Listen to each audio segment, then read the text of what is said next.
마태복음 24장 34절과 35절 두 절 말씀을 우리가 한 목소리로 봉독하겠습니다. 신약성서 40쪽에 있는 말씀입니다. 네, 우리 34절과 35절 두 절 말씀 같이 읽겠습니다. 시작. 내가 진실로 너희에게 말하노니 이 세대가 지나가기 전에 이 일이 다 일어나리라. 천지는 없어질지언정 내 말은 없어지지 아니하리라. 아멘. 오늘 말씀 가운데 크신 은혜가 있길 간절히 소망합니다. 감사합니다. 우리 시간 함께 잠깐 서로 인사하는 시간 갖고 말씀을 나누기를 원합니다. 옆에 있는 분들을 보시면서 한번 이야기할까요? 자, 저는 당신이 좋습니다. 다른 분을 보시고 말씀하실까요? 저는 당신이 정말 좋습니다. 자, 또 다른 분 한 분 더 찾으셔요. 저는 당신이 진짜 좋습니다. 맞습니다. 감사합니다. 서로를 위해서 박수 한번 드릴까요? 감사합니다. 감사합니다. 방금 찬양이 너무 은혜로웠어요. 그 어디나 하늘나라 내 주 예수 계신 곳이 어디나 하늘나라. 어제 우리가 성도님들 함께 그 수목원을 잠깐 다녀왔는데 수목원에 있던 그곳이 너무 좋았어요. 그래서 수목원에 있으면서 야, 여기가 진짜 하늘나라가 아니고 어디냐 싶었어요. 좋은 공기와 경치를 보면서 많은 우리 교회 성도님들이 함께 하셨으면 좋겠다라는 생각이 들더라고요. 다음에 우리가 혹시 그런 소풍을 갈 일이 있으면 전 성도가 다 같이 갔으면 좋겠어요. 버스 한 2개, 3개 빌려가지고 막 우르르 가가지고 어제 너무 떠든다고 또 그 관계자분들이 와가지고 좀 진정하라고 좀 이야기. 네, 그래도 우리 역시 동요하지 않으시고 열심히 노시는 모습 보면서 보기 좋았습니다. 자, 오늘 말씀 은혜 가운데 나누기를 원합니다. 말씀 제목 같이 한번 읽어볼까요? 말씀 제목 한번 주보를 보시고 같이 읽겠습니다. 시작. 하나님의 나를 준비하라. 하나님의 나를 준비하라 라는 말씀입니다. 마태복음 24장을 두고 하는 별명이 하나 있습니다. 작은 계시록이라는 말씀이에요. 작은 계시록. 보통 우리가 예언서 하면은 구약에 있습니까? 신약에 있습니까? 보통은 예언의 메시지들은 구약에 많이 있어요. 구약에 예언서라고 많이 있는데 신약에도 이렇게 하나님께서 재림하실 것에 대한 이야기들이 많이 나와 있어요. 그렇지만 우리가 예언서라고 하지는 않잖아요. 예언서라고 하지 않는데 그럼에도 불구하고 마태복음 24장을 두고 우리가 작은 계시록이라고 이야기를 할 때가 있습니다. 종말에 대한 이야기를 많이 하는 성경 말씀들이 한 번씩 있거든요. 여러분, 종말 하면 어떻습니까? 말세 또는 종말 어떤 것 같아요? 먼 미래 이야기 같지요. 언젠가는 오겠지만 내게 지금 아직 오지 않은 먼 미래의 이야기 같다라는 생각이 들 때가 있습니다. 종말 하면은 빨리 왔으면 좋겠어요? 천천히 왔으면 좋겠어요? 여러분 어떠십니까? 종말 우리가 쉽게 생각하면 예수님이 재림하는 그때가 되겠죠. 예수님이 먼저 오실지 우리가 먼저 하나님 나라로 가게 될지 알 수는 없지만 그걸 우리가 통틀어서 다 재림이라고 한다면 빨리 왔으면 좋겠어요? 늦게 왔으면 좋겠어요? 여러분들 빨리 오시는 분들, 빨리 왔으면 좋겠다. 믿음이 아주 대단한 분들이십니다. 자, 빨리 왔으면 좋겠다. 얼른 예수님 만나고 싶다. 자, 천천히 왔으면 좋겠다. 우리 열심히 기도하시죠? 열심히 기도하셔야 됩니다. 손을 들 수 있습니다. 아직 모르겠어요. 저도 하나님 좀 더 하나님 앞에서 부끄럽지 않은 선한 일 많이 하고 하나님 만났으면 좋겠습니다. 근데 우리가 아무리 해봤자 하나님이 같이 가자 하면 가는 거예요. 그래서 우리가 할 수 있는 건 뭐냐면 최선을 다해서 열심히 기도하고 찬양하고 교제하고 성도의 우리 한신 공동체 속에서 또 아름다운 하나님 나라를 만들어 가는 것이 우리가 할 수 있는 최선이지 않는가 싶습니다.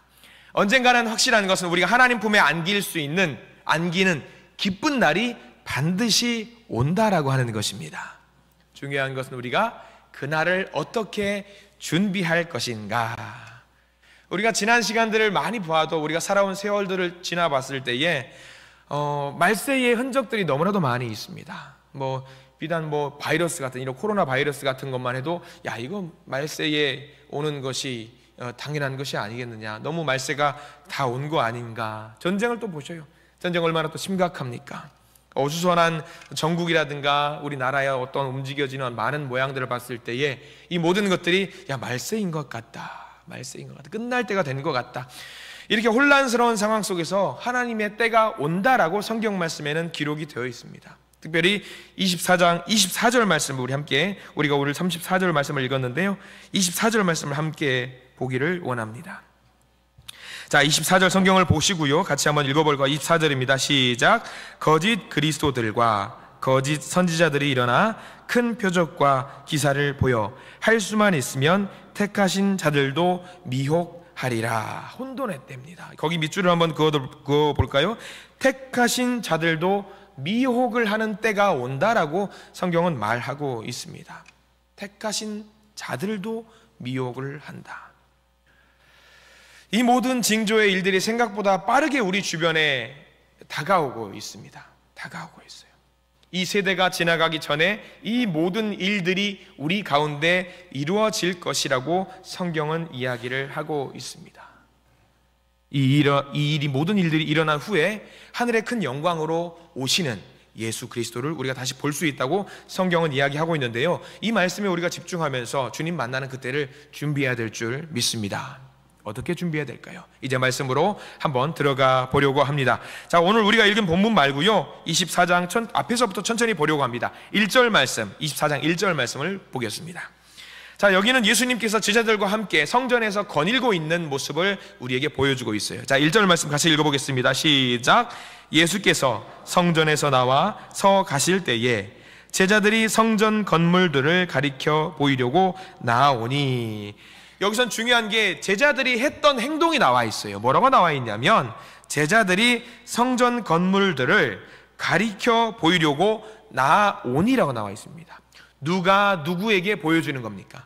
제자들이 예수님을 손잡고 나와서 주님 이거 보세요 하면서 보여주고 있는 것이 있다라고 하는 거예요. 뭘 보여줬을까요? 제자들이 성전을 보여줬습니다. 뭐라고 말했을까요? 주님 성전 보세요. 이 성전 얼마나 대단합니까? 얼마나 멋집니까? 얼마나 훌륭합니까? 너무 아름답지 않습니까? 라고 하면서 예수님께 성전을 보여주고 있는 것입니다. 왜 성전 건물을 강조하고 있을까? 이때 당시 유대인들은요, 하나님 나라 하면은 제일 먼저 떠올랐던 것이 뭐냐면 성전이었어요. 정말 멋지게 지어진 이 성전을 보면서 야, 여기서 바로 하나님 나라가 만들어질 것이야 라고 그들은 생각을 했던 것이고요, 제자들도 거기서 더 나아가지 못하고 생각했어요. 그래, 성전을 통해서 하나님 나라는 만들어질 거야. 바로 여기서 하나님 나라를 만들어질 거야. 성전이 하나님의 임재를 상징하지, 멋지지, 대단하지, 훌륭하지. 그러니까 성전을 더 멋지게 지어야 돼 라고 생각을 했던 거예요. 성전에 대한 자부심이 대단했습니다. 거대했습니다. 하얀색 대리석으로 건축이 되어 있습니다. 아름다움과 위용이 어마어마했습니다. 성전은요, 몇 년 동안 건물 지었을까요? 우리 교회 성전 지을 때, 교회 지을 때 보통 얼마나 걸릴까요? 보통 제가 전에 섬기던 교회 건축을 보니까 한 1년 정도 했던 것 같아요. 한 10개월 정도 하면서 1년 정도를 하면 이제 보수 공사까지 다 끝나가지고 1년 정도가 지나면 완전하게 하나님께 봉헌을 드리곤 했는데, 이때 당시에 성전은 무려 82년 동안 지었어요. 82년 동안 하나님의 성전이라는 것을 지어냈습니다. 심지어는요, 예수님께서 태어나기 이전부터 성전 건축이 들어갔고요, 예수님께 공생애 끝나고 난 뒤에까지도 계속 성전을 지었어요. 얼마나 대단했을까요? 그 위용이. 대단한 성전을 지었습니다. 그러면서 이 완성도 안 된 이 성전을 보면서 야, 주님 보세요. 이거 성전 얼마나 대단합니까? 훌륭하지 않습니까? 그런 제자들에게 예수님께서 2절의 말씀을 해주십니다. 성전이 대단하다고 2절 말씀을 같이 한번 읽어볼까요? 24장 2절 말씀 시작. 대답하여 이르시되 너희가 이 모든 것을 보지 못하느냐? 내가 진실로 너희에게 이르노니 돌 하나도 돌 위에 남지 않고 다 무너뜨려지리라. 자, 거기 밑줄 그으십시오. 돌 하나도 돌 위에 남지 않고 다 무너뜨려지리라. 제자들이 이 말을 듣고 얼마나 놀랐을까요? 야, 이 성전이, 이렇게 대단한 성전이 무너진다고? 무슨 말씀을 하시는 거지? 말도 안 돼. 여기서 하나님의 나라가 펼쳐져야 되는데 무슨 말씀이실까? 완성도 안 된 이 성전이 무너져 버린다고? 무슨 말씀이실까? 여기가 무너지면 우리는 예배는 어떻게 드려? 하나님께 제사는 어떻게 드려? 우리의 믿음은 어떻게 되는 거지? 놀랬을 겁니다. 왜 이런 말씀을 하셨을까요? 성전이 무너진다? 이 무서운 이야기, 왜 이 이야기를 하셨을까? 예수님은 이 시대를 살아가는 많은 사람들이 종말 그리고 마지막 때에 대해서 깨달아 알았으면 좋겠다라고 하는 바라는 마음에서 이 말씀을 하셨습니다. 성전 중요합니다. 교회당 중요합니다. 예배당 중요합니다. 그러나 예수님께서 알리고자 하셨던 것은 뭐냐면 예수님 한 분만이 참된 성전이라는 것을 제자들이 알아야 했기 때문에 이 말씀을 해 주셨습니다. 하나님께로 가는 길은요, 성전 건물도 아니고요, 제도도 아니고요, 형식도 아니고요, 기득권도 아닙니다. 딱 하나, 예수님 한 분뿐이라는 것을 제자들이 알기를 원하셨습니다. 이스라엘 백성들은 어느 순간부터 하나님을 느끼기보다는, 하나님을 섬기기보다는 눈에 보이는 것을 잡고 눈에 보이는 것을 섬기기 시작했습니다. 눈에 보이는 성전, 이 성전을 섬겨야 된다라고 생각을 했던 것이지요. 오히려 더 이 성전을 하나님보다 대단하게 섬기기 시작을 했습니다. 이스라엘 백성들 보세요. 구약 성서로 넘어가 보면은 이 사람들은 하나님을 섬기기보다는 출애굽했을 때도 금송아지를 만들어서 눈에 보이는 그것을 섬기기 시작했습니다. 그것을 두고 사람들은 뭐라고 말을 하냐면 종교라고 이야기를 합니다. 그래서 종교적으로 뭔가 있어 보이는 사람들이, 뭔가 대단해 보이는 사람들이 거룩해 보이게 됩니다. 여러분들 저 어떠세요? 제가 거룩해 보이십니까? 제가 거룩해 보이세요? 있어 보여요? 아무것도 없습니다. 저와 여러분들 모두 하나님 앞에서는 아무것도 아니에요. 똑같아요. 그리고 이 겉으로 멋있어 보이는 것을 자랑하려고 했던 사람들이 신약 시대에 넘어와서 바리새인들이고 서기관들이었습니다. 경건해 보이는 것 같은 사람들, 정직해 보이는 것 같은 사람들, 그런 사람들이 힘을 가졌습니다. 진정한 하나님이 아니라 하나님의 이미지를 따르게 되고요, 하나님을 보여주는 물건이나 사물, 건물에 주목하는 사람들이 많아졌습니다. 그래서 이 사람들은, 제자들은 눈에 보이는 성전이 마치 하나님을 대신할 수 있다고 생각을 했습니다. 이들의 모습 어떻습니까? 예수님이 보시기에 어땠을까요? 굉장히 안타깝게 보셨던 거죠. 오죽하면 예수님이 지어지지도 않은 이 성전을 무너질 것이라고 예언의 말씀을 하셨을까요? 천지는 무너질지언정 나의 말은 무너지지 아니하리라, 없어지지 아니하리라.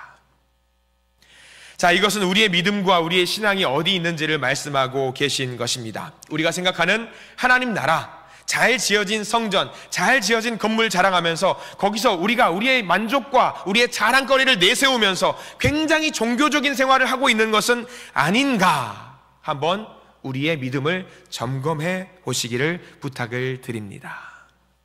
정말 종교로서가 아니라 참된 믿음으로서 하나님 나라를 얼마나 고대하고 얼마나 바라고 있는가, 얼마나 내가 그 가운데 살고 있는가 한번 점검해 보시기를 부탁을 드립니다. 유대인들은 그랬습니다. 성전이 얼마나 중요했는지. 근데 예수님은 그 성전을 어떻게 하셨냐면 채찍을 들고 정화를 하셨습니다. 다 없애버렸습니다. 그래서 유대인들에게 성전을 무너뜨린다라는 말이 얼마나 무서운 말이었을까. 예수님을 가만둘 수가 없었습니다. 성전이 우상이 되어버렸습니다. 그렇게 예수님을 죽여서라도 지켜야 되는 것이 성전의 가치였습니다. 여러분, 성전 결국 어떻게 되는지 아세요? 이 사람들이 그렇게 소중하게 여겼던 성전 어떻게 됐는지, 지금 이 시대를 살아가고 있는 예루살렘의 성전이 어떻게 됐는지 여러분들 아시잖아요. 어떻게 됐습니까? 이때를 지나서 주후 70년경에 로마가 쳐들어왔어요. 로마에서 병정들이 쳐들어와서 티투스 장군이 이끄는 로마 병사들이 쳐들어와서 이 성전을 다 무너뜨려 버렸습니다. 그리고 너무 휘황찬란하게 있는 이 성전을 다 벗겨버렸어요. 이 벽돌 하나하나에 전부 다 금으로 도금을 했거든요. 금으로 칠해놨거든요. 다 없애버렸습니다. 그리고 지금 심지어 그 자리에 뭐가 서 있는지 아시죠? 그렇게 소중하다고 생각했던 하나님의 임재의 상징인 성전이 이슬람 사원이 돼 있어요. 그들이 그렇게 생각했던 성전이 사원이 되어 버렸습니다. 예수님은 말씀하셨어요. 야, 성전 봐라. 니들이 그렇게 소중하게 생각했던 이 성전을 봐봐라. 결국은 뭐가 됐냐? 우상을 섬기는 이런 장소가 되어버리지 않았냐. 예수님은 뭘 말씀하시고 싶었냐면 성전이 중요한 게 아니다. 너희들 마음속에 있는 예수님의 성전, 너희 마음속에 있는 교회가 진정한 성전이고 하나님을 섬기는 곳이다 라는 것을 말씀해 주고 있으셨던 것입니다. 그래서 우리는 어려서부터 이런 노래를 부르잖아요. 돈으로도 못 가요. 힘으로도 못 가요. 벼슬로도 못 가요. 지식으로도 못 가요. 예뻐도 못 가요. 마음 착해도 못 가요. 뭘로 갈 수 있냐면 믿음으로. 그래서 유대인들이 그렇게 소중하게 생각했던 성전을 다 없어졌으니까 지금 유대인들은 어디서 기도하고 어디서 예배 드리는지 아세요? 아마 성지순례 해보신 분들은 알겠지만 통곡의 벽이라고 하는 것이 있어요. 남아있는 벽이거든요. 성전의 벽에 거기 가서 머리를 숙이고 기도를 하고 있는 사람들의 모습을 우리는 여러 가지 매체를 통해서 알게 됩니다. 그 모습이 우리에게도 있을 수 있습니다.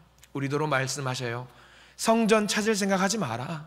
너희들 신앙생활을 해야지 종교생활을 하면 안 된다. 종말의 때, 마지막 때에 감당할 수 있겠니? 마지막 때에 나를 만날 수 있겠니? 어떤 분들은 말씀하십니다. 나는 어느 교회를 다녀. 대단한 교회 다녀. 우리 목사님이 이런 분이셔. 우리 교회는 이런 행사를 한다. 멋지지? 라고 이야기를 하는 분들이 계십니다. 그거 중요합니까? 중요하지 않습니다. 우리에게 필요한 것은 믿음입니다. 믿음. 성전이 중요했다라고 생각을 하면 여러분들 지난번 코로나 시기를 한번 생각해 보십시오. 한국 교회 안에서 규모면으로 따지면 탑 10에 있는 교회 중에 몇 개는 우리 한국에 있어요. 대한민국에 있습니다. 근데 성전이 너무 대단하잖아요. 야, 여기 하나님이 여기 임재하셔. 근데 우리가 코로나 사태를 경험하면서 교회에서 모일 수 없는 상황이 생겼었어요. 그러면 아무리 성전이 멋지고 훌륭하다라고 해도 거기서 예배를 드릴 수 있어요, 없어요? 못 드리는 상황이 생겼다라고 하는 것입니다. 정말 대단하고 멋진 그 교회가, 세상 가운데 자랑할 수 있는 교회가 이제는 아무것도 아닌 것을 우리가 몸으로 체험을 했어요. 몸으로 체험했습니다. 그렇게 거대하고 대단한 교회가 텅텅 비어질 때가 있습니다. 그게 마지막 때라고 주님께서 말씀하십니다. 여러분들, 이런 날이 혹시 앞으로는 오지 않을까요? 저는 가끔 그때를 생각을 하면은 그런 상황이 또 올 수도 있겠다라는 생각을 해봐요. 이런 바이러스들이 또 창궐해가지고 우리 교회를 또 통제하고 많은 사람들이 교회에 들어오지 마세요라고 통제하는 상황이 분명히 또 생길 수도 있을 것 같다라고 생각을 합니다. 그러면 여러분들 어떻게 하시겠습니까? 많은 사람들이 교회 건물이 대단하고 멋지고 훌륭하다라고 해서 그런 종교적인 모습이라든가 형식이라든가 제도를 자랑했던 그것들이 한순간에 물거품이 될 때가 있을 것 같다라는 생각이 듭니다. 그럼 우리가 그때 뭘 의지해야 될까요? 뭘 의지해야 될 것 같습니까? 그때는 우리 명심하십시오. 여러분들의 마음속에, 저와 여러분들의 마음속에 있는 예수 그리스도만을 의지하시기를 부탁을 드립니다. 신앙의 중심은요, 교회가 아닙니다. 신앙의 중심은 여러분들의 마음속에 있는 예수 그리스도입니다. 그래서 여러분들 한 분 한 분 모두가 다 교회라는 거예요. 교회입니다. 우리는 물리적인 건물을 믿어서는 안 됩니다. 조직을 믿어서도 안 됩니다. 사람을 믿어서도 안 됩니다. 오직 우리를 구원하실 하나님의 아들 예수 그리스도 한 분만을 믿으시기를 부탁을 드립니다. 엄청난 혼란이 있다라고 할지라도 우리가 붙잡을 것은 예수 그리스도 한 분뿐입니다. 오늘 다시 한번 말씀 보시기 바랍니다. 24절 말씀입니다.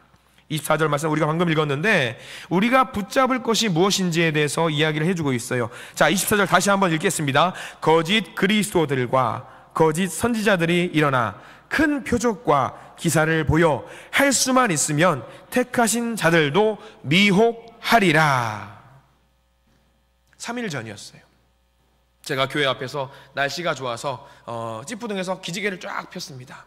기지개를 펴고 있는데 그때 당시에도 우리 교회 성도님들 식당에서 막 재밌는 일들을 만들고 막 준비하고 계셨어요. 저는 이제 몇 번 왕래하다가 왔다 갔다 하다가 인사도 드리고 하다가 잠깐 기지개를 쫙 펴는데 두 사람이 지나가는 거예요. 예, 두 사람이, 여자분 두 분이 막 교회 앞을 지나가는데 교회를 두리번 거리고 있는 거예요. 야, 그래서 나가서 이제 뭔가 이제 일이 있어서 용무가 있어서 오신 줄 알고 제가 그분들한테 이야기해서 어떻게 오셨어요? 좀 젊은 분들이셨거든요. 그래서 교회가 뭐 있네요. 이렇게 이야기하면서 교회가 있지요. 그러면서 저한테 뭔가 팜플렛 2장을 주는 거예요. 딱 그래서 이게 뭐예요? 저희는 하나님의 교회에서 왔어요. 순간 제가 뒤를 봤어요. 여기는 분명히 교회인데 그러면서 이거 보라고 주시는 거예요? 그러니까 네. 근데 죄송한데 제가 이 교회 목사예요. 목사님이세요? 저기 어디 가면 하나님의 교회가 있는데 거기 한번 와보셔요. 제가 좀 너무 당황스러워가지고 제가 목사라고요. 거기 가지 마시고 우리 교회 나오시는 건 어떠세요? 하니까 막 웃으면서 한번 와보셔요 하고 가는 거예요. 이야, 이렇게 담대한 사람들이 있을 수가 있나. 내가 이게 목사인데 저한테 이게 전도지를 주면서 하나님의 교회라고 저를 주는 거예요. 제가 그 모습을 보면서 그걸 쭉 읽어봤어요. 이야, 대단한 분들이다. 예. 그리고 그 앞에서, 성도님들 앞에서 누가 저를 전도를 하더라고요. 자랑을 했어요. 저 전도당했다고. 너무 당황스러웠어요. 무슨, 이런 말 써서 비속어인데 무슨 깡으로 이렇게 하시는 건지 참 모르겠습니다. 대단하더라고요. 근데 말씀을 준비하니까 딱 이 말씀이 떠오르는 거예요. 24절 말씀이. 우리를 미혹하는 것들이 멀지 않아요. 제가 목사가 뭐가 중요합니까? 목사도 전도해야지. 이런 사람들이 세상에 어디 있나 싶을 정도더라고요. 근데 이런 것들이 순간 말씀을 준비하면서 말세의 때 끝이 얼마 남지 않았다라는 생각이 문득 들면서 내가 이런 경험을 하는데 우리 교회 성도님들은 얼마나 많은 경험들을 하게 될까 생각이 드는 거예요. 누가 전도지를 주는 거예요. 저 집사예요. 그래서 어쩌라고요? 집사도 받으셔요.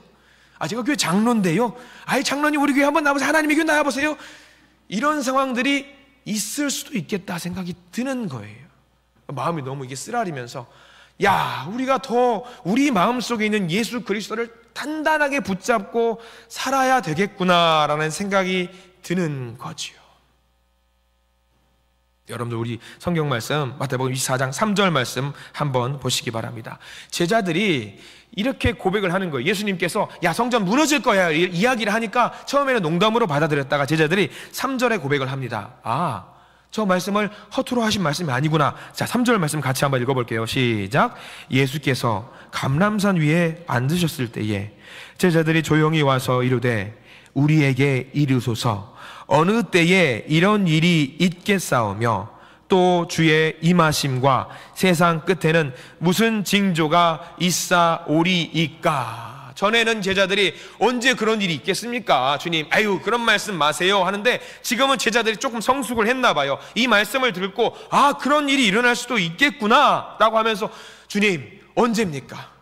그날이 언제입니까? 알려주십시오. 우리가 준비를 하겠습니다. 마음의 준비를 하겠습니까? 언제입니까? 그러나 주님은 그런 말씀을 하시죠. 4절과 5절 말씀을 하셨습니다. 자, 4절과 5절 말씀 밑줄을 그어가면서 같이 한번 읽어볼까요? 시작. 예수께서 대답하여 이르시되 너희가 사람의 미혹을 받지 않도록 주의하라. 많은 사람이 내 이름으로 와서 이르되 나는 그리스도라 하여 많은 사람을 미혹하리라. 자, 이게 왜 중요하냐? 성전 건물이나 조직이나 눈에 보이는 것, 여기에 대한 것이 무너지고 나면은요, 그 다음에 우리를 찾아오는 것은 종말의 때라는 거죠. 우리는 코로나 바이러스 때에 이미 성전이라는 것은, 물리적인 교회 공간이라는 것이 무너지는 것을 경험을 했습니다. 그때 많은 사람들은 생각했습니다. 때가 됐다. 때가 됐다. 그 다음 단계는 뭐라고 말씀하시죠? 미혹이라고 성경 말씀은 말하고 있는 거예요. 흐리게 만드는 거예요. 예수 믿는 것을 흐리멍덩하게 만들어가지고 예수 믿는 것을 중심 못 잡고 흔들리게 만드는 일이 발생을 한다라는 것이죠. 자, 여러분들, 이단이 왜 무서운지 전에도 한번 말씀을 드렸던 것 같은데 다시 한번 강조해야 돼요. 이단이 왜 무섭냐면 이단 자체가 무서운 게 아니에요. 여러분, 예수 그리스도를 가슴속에 심고 있으면 이단은 하나도 무섭지가 않아요. 근데 뭐가 무섭냐면 이단으로 인해서 사람들이 교회를 비웃는 일이 발생해요. 전에 한번 사람들이 우리 신천지로 인해서 코로나가 초창기에 막 득세를 하잖아요. 코로나가 막 할 때 사람들이 신천지가 못됐네, 우리는 말을 해요. 쟤네들은 신천지야, 이단이야, 쟤네들이 잘못했으라고 우리는 이야기를 하죠. 우리는 그렇게 생각하죠. 근데 사람들은 JMS가 뭐가 중요해? 기독교가 뭐가 중요해? 다 같은 교회 아니야 라고 하면서 우리들이 복음을 전하려고 할 때 예수 믿으세요, 똑같잖아 라고 이야기를 하는 거예요. 그럼 우리가 복음을 전하려고 할 때, 전도를 하려고 할 때에 똑같다라고 생각을 하면서 우리의 복음을 받아들이지 않는다라는 문제가 생깁니다. 이게 제일 심각한 문제인 거예요. 미혹하는 문제가 이게 심각한 거예요. 사람들은요, 이단이든 뭐 정통이든 구분하지 않아요. 다 똑같은 교회라고 생각을 하는 거예요. 다 똑같은 교회.